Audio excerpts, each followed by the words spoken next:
Reptile 149. You won my heart in the Cinewhoop Challenge, the top 5. With a great price, flies great, lightweight, long flight times, mild freestyle. Seems like you had it all.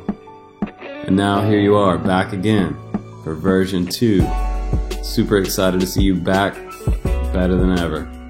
Let's check out the features and do a little flying, you guys. Here we go, Reptile V2. All right, welcome back to the channel. The romance continues. Here we are, a new quad, new design features on this one. And we're gonna talk about this. We're gonna jump right into this. I'm not gonna waste your time about this. The original Cloud 149, it came into my channel and it did really well. Number one, because it was a great price compared to all the other competitors out there like Diatone Taycan, the Bumblebee, the Green Hornet.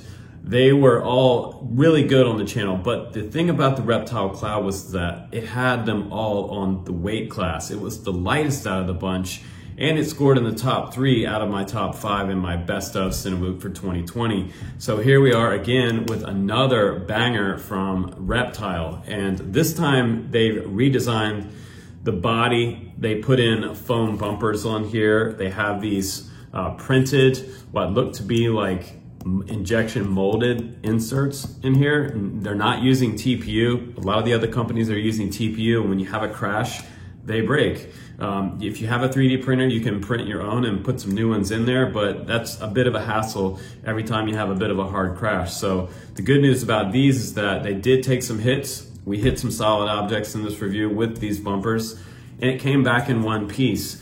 But most importantly, if you are flying one of these, and I'll tell you, most of these quads on the bottom, if you look on the bottom right here, notice anything different about this one versus a lot of the other ones on the channel?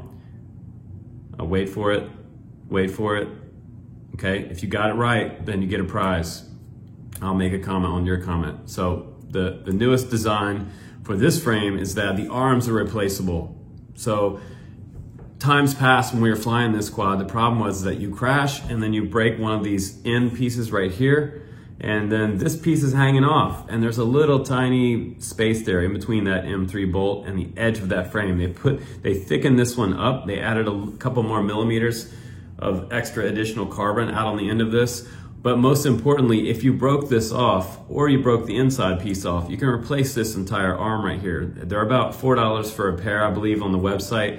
And this is great. So now instead of a unibody, all around unibody, if you broke one part on the older style version, and a lot of those Cinewhoops out there have those unibody bottom plates, if you break that outside arm, even with some reinforcements in the middle, you had to replace the whole thing. So now you don't have to do that with this Cloud V2, which is pretty awesome. And on the top, we don't have a full body sort of unibody top plate covering all of the ducts all the way around. It does reinforce everything a little bit extra, but the problem with that also is that if you break that, then you're gonna be taking that whole top plate off. And sometimes it's just extra screws to pull off to get to your stack. So this one has a total of 8 bolts on the top. This is the minimum amount of bolts to pull off for any 3-inch Cinewhoop in this category. So now this one also has an F4 flight controller. We have 20 amp ESCs, and we have up to 500 milliwatt VTX with smart audio on board. You can also carry a GoPro.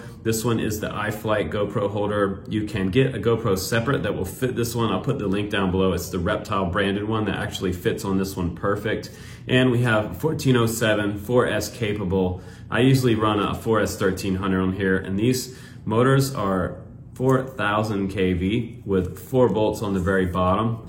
And you can see that the foam bumpers are dual foam. So they come together into one piece on each side. So those are replaceable again.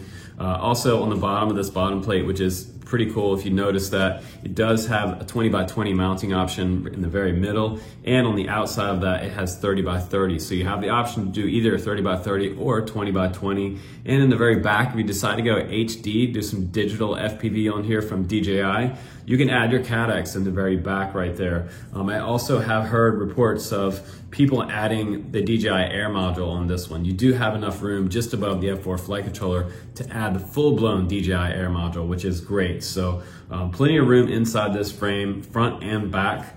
We also have up front the popular Caddx EOS 2 on here. I believe that is a version 2 EOS 2, a little bit better than the original one. And in the very back, we have a TPU mount that can move so that if you hit your antenna, it will actually just bend back instead of snapping your antenna off. And lastly, you have your XT60 in the back. But a lot of awesome changes for this quad in this version of it, and I'm super excited to show you guys the flight footage. It is really quite good. And the great news about this one is it had almost no washout during my freestyle attempts on a really windy day. So this flight controller is tuned extremely well, and it's hands down one of the best 3-inch class Cinewhoops I've flown, the best tuned 3-inch class Cinewhoop I've flown this year. So cheap, great tune, new design, flawless video. We'll show you guys some video coming up. Here we go.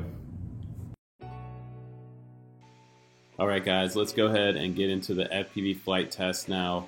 Let's give two styles a chance in this review. We're gonna do cinema style and we're gonna do some freestyle, some mild freestyle. I'm also gonna try to freak out this flight controller and bang the sticks and make it try to freak out and sort of tumble. If you have a windy day, you'll have more jello in some of these 3-inch Cinewhoops, and I'm really looking for the jello in this FPV view, and it's just not there. The tune is really solid. The snap and roll rates feel really good, and the coolest thing is that when I come out of a flip, the flight controller doesn't tumble or make the quad go out of control. That has been a big issue with 3-inch Cinewhoops, and with this one, I don't have that problem. And the EOS 2 is good enough that I can really see what I'm doing here. Just put it big screen for you so you can see it in comparison to the GoPro.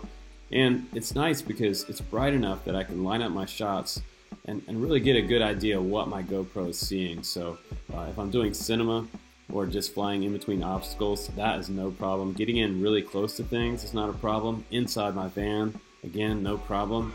And let's go for some flips and rolls here. Let's go ahead and spin it one time, spin it again.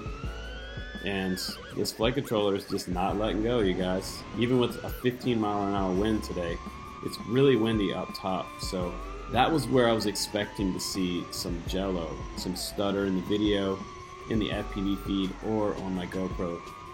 I'm just not seeing it with this quad, and I'm just able to do all kinds of cool stuff. Flip transitions. I really wanted to slide down the top of that roof and have some fun there. And again, just awesome stuff with this quad. Really nice transitions, slow flying, fast flying, flips, rolls, and big pans. And this one just seems to have it all as far as the redesign of the frame, the flight characteristics. This one even handled a massive dive down to the ground. And I attempted several dives and I didn't get a tumble or washout with this quad. So I threw everything I could at it, guys, and it just kept performing. There's the punch out on 4S 1300. And with a 1550, you're going to get a long flight time around 8 minutes or more. So long flight times, redesigned body, great cinema and freestyle with this quad.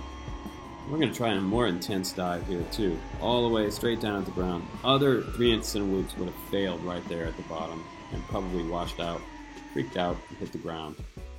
And here I decided to look into the barn to see that window on the other side. Wouldn't it be nice to fly through there, but it would be a terrible place to fail safe. Wouldn't be able to get it back, and I don't want to lose this one because I really do love this one. Great change over the original Reptile Cloud 149. The V2 is where it's at. This is the one to get, guys. Let's go ahead and give some final opinions on this quad.